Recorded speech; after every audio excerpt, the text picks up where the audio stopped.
Set in 1970s India, a young, charismatic man named Barfi falls in love with a girl, and they both learn that love is love no matter what society says. If I'm being honest, I watched this movie based solely on the name. As I was scrolling through Netflix, I saw it and thought it was called Barf, and I just had to see it. Barfi is the name of our protagonist. He's fun and adventurous and whimsical, and even though his real name isn't Barfi, that's what everyone calls him and what he calls himself. At the beginning, Barfi has a chance encounter with a girl named Shruti, who he immediately falls in love with. He keeps finding ways to run into her, and he tries to win her over by doing little mischievous things. He's always running from the police, but always in a playful way. There are several scenes that would feel right at home in an early 19th century Charlie Chaplin film, or more recently in a Paddington film. Barfi jumps on walls, he climbs ladders, does things on his bike, all to get away from the cops and to impress Shruti. It's all very cute and lighthearted. And while it's clear that Shruti is starting to fall for Barfi, she's already engaged and societal pressures to marry her fiancé take over. Her and Barfi soon lose touch,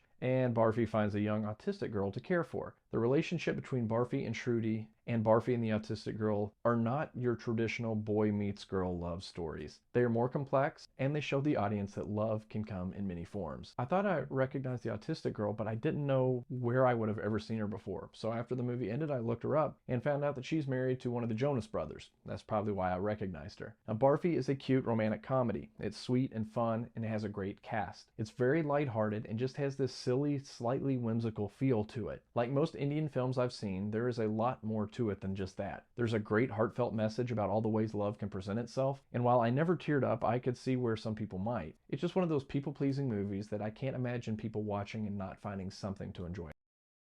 Attempting to rob someone, being pulled from a moving train window, flagging down a truck, hitting a man in the face with an umbrella, kissing a rag doll, touching a butterfly.